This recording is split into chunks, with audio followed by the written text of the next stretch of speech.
नमस्कार दोस्तों, स्वागत है आपका साइट फॉर वर्ल्ड के ऑफिशियल लर्निंग प्लेटफॉर्म पर, जहां स्टूडेंट्स और जॉब सीकर्स के लिए करियर, टेक्नोलॉजी और प्लेसमेंट से जुड़ी इंडस्ट्री ओरिएंटेड और प्रैक्टिकल नॉलेज दी जाती है। अगर आप अपनी स्किल्स को नेक्स्ट लेवल तक ले जाना चाहते हैं तो आप बिल्कुल सही जगह पर आए हो। चलिए शुरू करते हैं आज का इम्पोर्टेंट सेशन।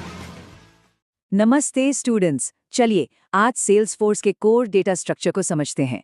अगर आप सेल्सफोर्स सीख रहे हैं तो ये कॉन्सेप्ट बिल्कुल फाउंडेशन है। आप रेडी हो? फोकस मोड ऑन है ना? ओके, चलो शुरू करते हैं।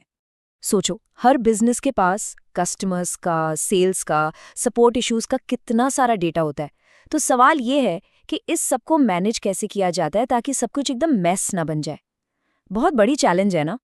इस पूरी चीज को आसानी से समझने के लिए हम इन टॉपिक्स को कवर करेंगे। डेटा चैलेंज से शुरू करके हम देखेंगे कि सेल्सफोर्स इसे कैसे सॉल्व करता है और आखिर में इस स्ट्रक्चर की असली पावर क्या है। चलें? तो सबसे पहले बात करते हैं द डेटा चैलेंज की। हर कंपनी के लिए अपनी इंफॉर्मेशन को ठीक से ऑर्गेनाइज करना एक बहुत बड़ा काम है और यहीं पर सेल्सफोर्स हीरो बनकर आता है। ये डेटा की पूरे केओस को, उस उलझन को क्लैरिटी में बदलने के लिए एक स्ट्रक्चर्ड तरीका देता है। मतलब सब कुछ एक सिस्टम से ऑर्गेनाइज हो जाता है।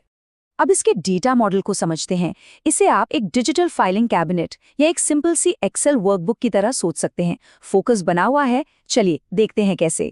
सबसे पहले आता है ऑब्जेक्ट।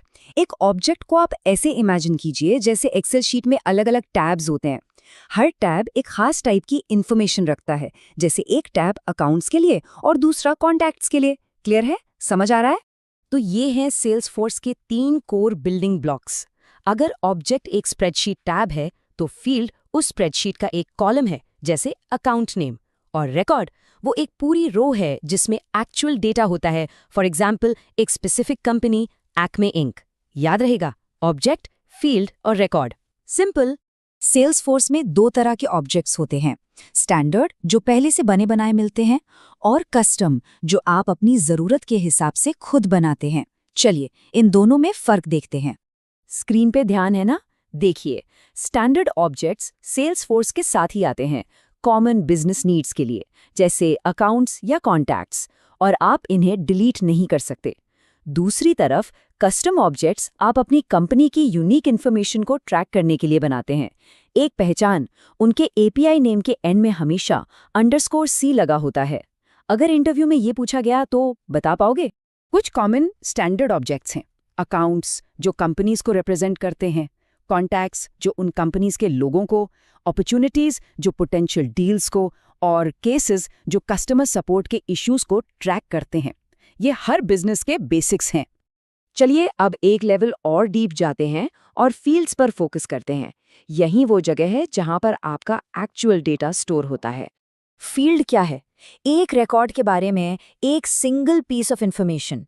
हर फील्ड एक स्पेसिफिक टाइप का डेटा होल्ड करने के लिए डिजाइन किया गया है, जैसे टेक्स्ट, नंबर या डेट। इस स्टेप का पर्पस समझ आया? इसका मेन पर्पस है डेटा क्वालिटी मेंटेन करना। ये देखिए, सेल्सफोर्स में कई तरह के फील्ड टाइप्स होते हैं।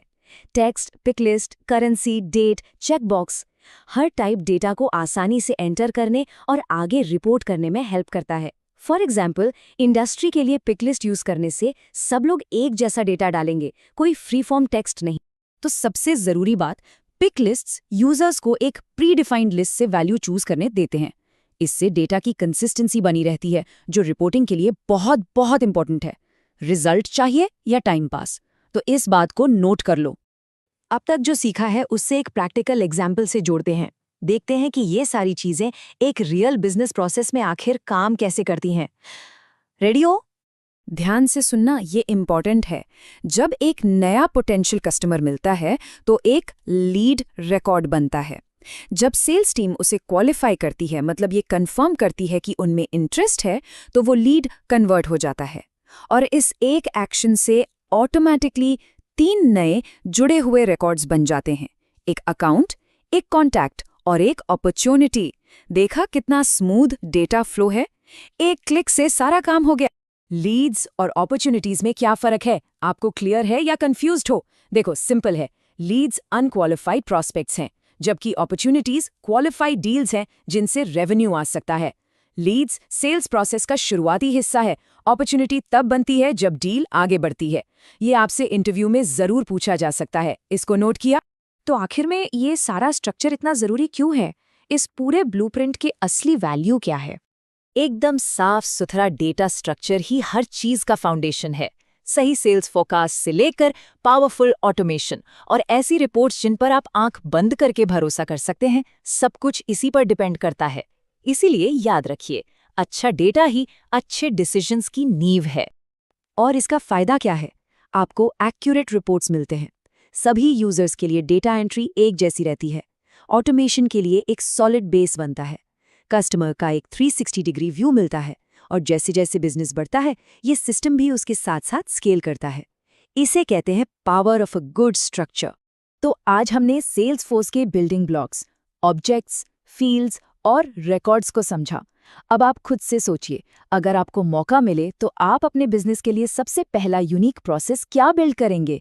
सिर्फ देखने से नहीं होगा, सोचना पड़ेगा। प्रैक्टिस करोगे ना? अगर कोई भी डाउट है तो कमेंट सेक्शन में जरूर बताना। तो हमारे चैनल को सब्सक्राइब कीजिए और वीडियो को अपने दोस्तों के साथ शेयर जरूर कीजिए। कमेंट सेक्शन में अपना डाउट या नेक्स्ट टॉपिक लिखना मत भूलिएगा।